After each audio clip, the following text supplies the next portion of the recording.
Bonjour à tous et bienvenue dans ce Morning Bull Live. Nous sommes le 30 avril 2024.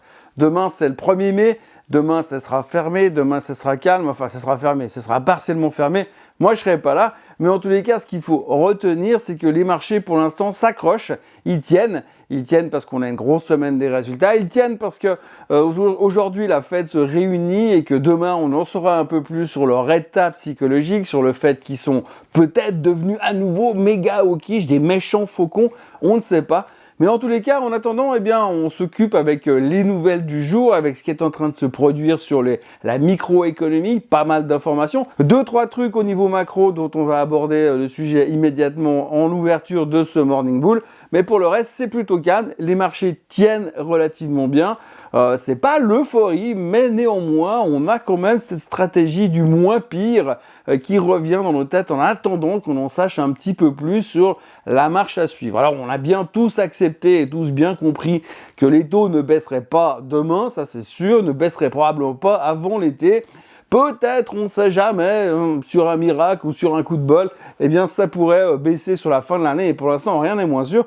Néanmoins, on a juste besoin d'avoir une feuille de marche un tout petit peu plus claire que là où nous en sommes. Alors on fait le point tout de suite sur cette petite journée d'hier et sur les prémices de ces prochains jours qui nous attendent.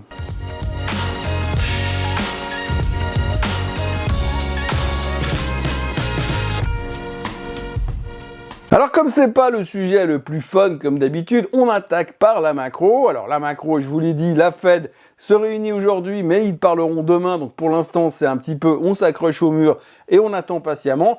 Oui, la plupart des gens s'attendent à un discours un peu plus hawkish, ce qui serait logique par rapport à ce qu'ils nous ont sorti comme chiffres ces derniers temps. Et puis surtout de voir si ils ont une vision.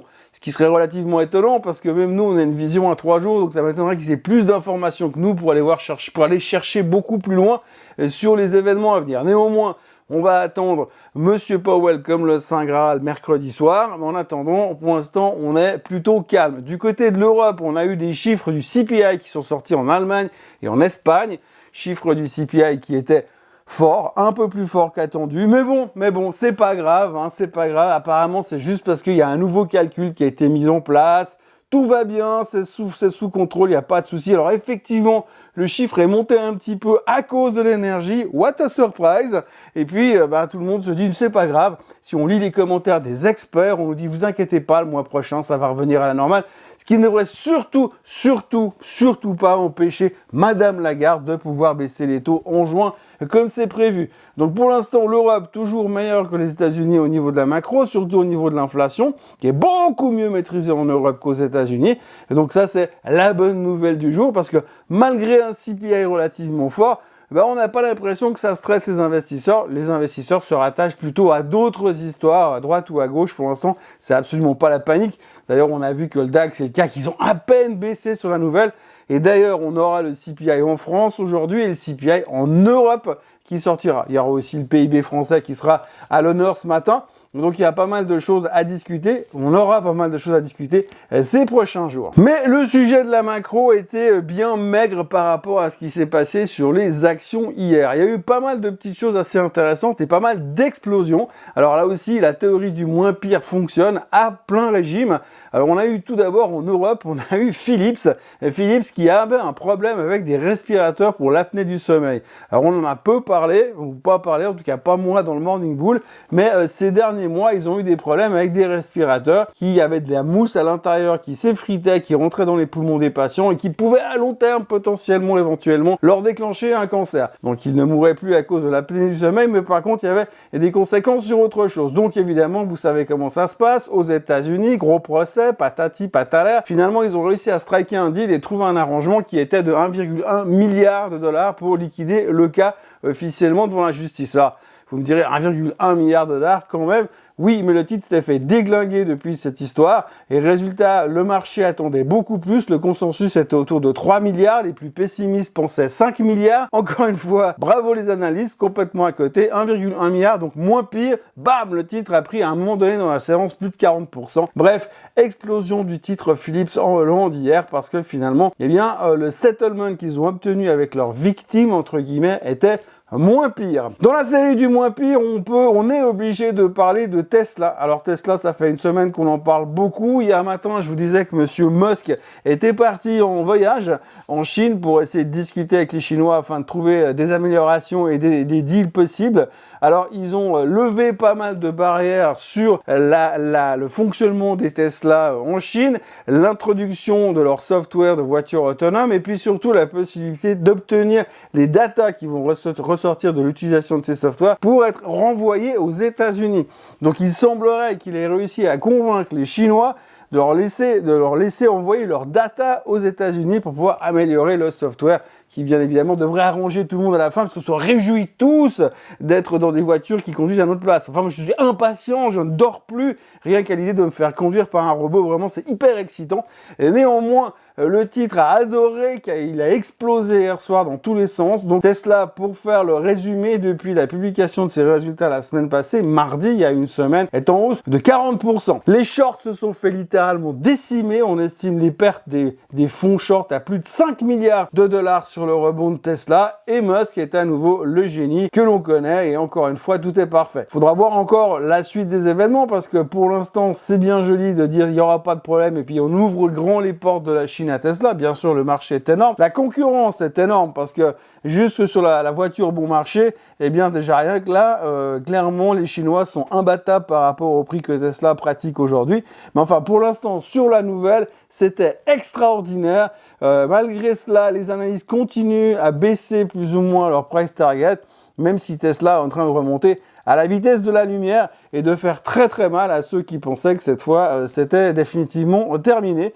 Même si aujourd'hui je reste perso convaincu que pour l'instant le rebond de 40% est fait principalement sur des espoirs et rien de concret. Maintenant il va quand même falloir délivrer à un moment donné, mais c'est vrai qu'on peut pas enlever ça à Musk, il est vraiment capable de trouver à chaque fois des histoires hyper sexy pour motiver tout le monde à revenir dans l'histoire. On parle même d'un accord avec Baidu, donc finalement, comme ça marche pas suffisamment bien aux États-Unis, eh bien, monsieur Musk a réussi à s'exiler. De là à transférer sa Gigafactory en Chine, on a l'impression que ça n'est pas complètement impossible. On notera aussi Boeing, petite news, qui ont réussi à lancer un emprunt de 10 milliards de dollars. Donc l'emprunt s'est relativement bien placé. Ils ont encaissé de l'argent, 10 milliards de liquidités. C'est un gros bol d'air pour Boeing qui est en pleine restructuration et en pleine reconstruction. Techniquement, on ne sait pas vraiment où c'est que ça va s'arrêter de tomber, mais enfin hier, on a eu une bonne nouvelle, on a eu l'impression que ça allait un petit peu mieux dans la bonne direction et depuis quelques jours, plus d'incidents dans les avions. Est-ce que c'est un signe de turnaround? On ne sait pas, mais en tous les cas, on sentait quand même que les intervenants, les actionnaires étaient soulagés de voir que finalement, malgré tous les problèmes qui sont discutables sur certains, Boeing retrouve une certaine sérénité avec cet afflux de liquidités qui leur permettra de continuer leur restructuration. Alors oui, 10 milliards, c'est énorme, mais enfin, on parle d'avions. Parlons de la suite de la semaine qui va s'articuler devant nous. Aujourd'hui, c'est une grosse journée. Il y a des chiffres qui sont assez importants à observer, à analyser. Alors, il y aura du monde au balcon, on en parlera en fin de séance. Mais ce qu'il faut retenir surtout aujourd'hui, c'est deux noms, AMD et Amazon. Alors, Amazon va publier ses résultats ce soir. Tout le monde les attend de pied ferme. On attend éventuellement l'annonce d'un dividende. On attend de voir aussi l'update qu'ils vont faire au niveau de l'intelligence artificielle. On sait qu'ils sont aussi en train de se développer massivement là-dedans. Et c'est vraiment des points qu'on va regarder avec gros intérêt. Ils seront vraiment attendus au virage, mais ça sera ce soir après la clôture. Et puis AMD, pas mal d'articles, on va dire, d'interrogation. Parce que si vous regardez un petit peu la performance du titre, on le voit sur le graphique, on voit que le rebond d'AMD par rapport à d'autres sociétés actives dans l'intelligence artificielle, pour ne pas parler de Nvidia, n'a pas été tout à fait aussi dynamique. Le narratif autour de l'histoire d'AMD et de l'intelligence artificielle semble s'étioler un petit peu et motive un peu moins les investisseurs. La grande question qu'il faudra se poser, c'est comment la société va être capable de communiquer ce soir, au-delà de des résultats, de la qualité de leurs résultats, ce qui sera vraiment important à surveiller, c'est qu'est-ce qu'ils vont nous annoncer pour l'avenir et quel sera leur feeling sur leur développement lié à l'intelligence artificielle. Et ça peut passer de moins 15% à plus 15% pour AMD. Donc attention, là aussi ce soir after close, ça sera très important. Et puis il y a Apple. Alors Apple, eux, ils publieront jeudi soir after close. Ils devraient publier des chiffres énormes comme d'habitude. Alors est-ce qu'ils seront explosifs? Ça paraît peu probable vu le mastodon. Néanmoins, on voit quand même des commentaires positifs. On voit quand même qu'Apple est plutôt sur le bas du range, que finalement il va y avoir un nouveau renouvellement avec l'arrivée de l'iPhone 16 d'ici le Q3 2024. Donc comme d'habitude, il va y avoir un gros renouvellement et ça devrait rebooster les ventes aussi de ce côté-là. Et puis surtout, une des raisons pour laquelle Apple était un peu en repli ces derniers temps, c'est le ralentissement en Chine. Alors d'abord, la Chine semble vouloir redémarrer. En tous les cas, c'est ce que donne l'impression des marchés chinois et hongkongais ces derniers jours. Mais c'est pas ce qui va influer directement Apple, mais néanmoins la Chine semble redémarrer. Et puis il y a certains analystes qui commencent à dire oui, mais attention parce que les peurs sur la Chine sont déjà largement discountées dans le prix d'Apple et la valorisation est relativement bon marché. Si on regarde le range de valorisation, on est en bas de ce range. Et s'il y a la moindre bonne surprise à l'intérieur des résultats, ça risque d'être une surprise plutôt positive. Et puis, il y a des rumeurs aussi qui circulent comme quoi tout prochainement, OpenAI pourrait être intégré directement dans les iPhones, d'où la hausse du titre hier. Donc comme on le voit, il y a quand même pas mal d'optimisme globalement dans les marchés. On est relativement confiant, hein, je vous le disais en ouverture, la théorie du moins pire. On cherche vraiment toujours ce qui aurait pu être pire et puis on prend l'autre chemin. Donc on arrive à être de nouveau relativement optimiste. Évidemment que le discours de Monsieur Powell demain soir peut éventuellement peut-être changer la donne, on verra, mais c'est même pas sûr. J'ai l'impression que tant qu'il n'annonce pas une hausse des taux, le marché dira oui, mais ça va, il y croit quand même encore. Donc on est encore plutôt optimiste de ce côté-là. On n'a pas eu de gros chiffres économiques pour l'instant qui nous donneraient une tendance bizarre, ou alors en Europe les CPI qu'on interprète quand même à notre avantage. Et puis le gros chiffre économique, ce sera bien évidemment vendredi avec le Non-Farm Payrolls en ce qui concerne les États-Unis. En ce qui concerne les chiffres du jour, alors vous voyez aujourd'hui deuxième colonne en partant de la gauche. Ce matin, PayPal, Lilly, 3M, McDo, Coca avant l'ouverture aux États-Unis. Et puis ce soir, comme je vous l'ai dit, Amazon, AMD, Supermicro qui sera très attendu également, Starbucks et puis Pinterest ou des trucs comme ça, mais principalement les quatre premiers sur la liste seront extrêmement importants pour la séance de demain 1er mai, puisque demain 1er mai, les Américains seront ouverts. Voilà ce que l'on pouvait dire sur les marchés financiers en ce mardi matin 30 avril, dernier jour du mois d'avril. Ensuite, on attaque le mois de mai. Comme d'habitude, sell in Bay and go away. À mon avis, je ne suis pas sûr que ce soit le cas. Ça fait d'ailleurs pas mal d'années que ça marche beaucoup moins que d'habitude, donc on va pas trop se raccrocher à cette citation. En ce qui concerne demain, c'est 1er mai, c'est férié. Mais si je trouve 5 minutes, je vais quand même vous faire une petite vidéo pour parler un petit peu de ce qui s'est passé hier soir sur la publication des résultats. J'ai dit au début que j'en ferais peut-être pas, mais je pense que je vais quand même essayer de vous faire un truc. N'oubliez pas de vous abonner à la chaîne Swissquote en français. N'oubliez pas de liker cette vidéo, de la commenter. Et puis nous, on se retrouve demain pour un nouveau Morning Bull Live, parce que sinon vous allez beaucoup trop me manquer. Passez une très bonne journée et à demain. Bye bye.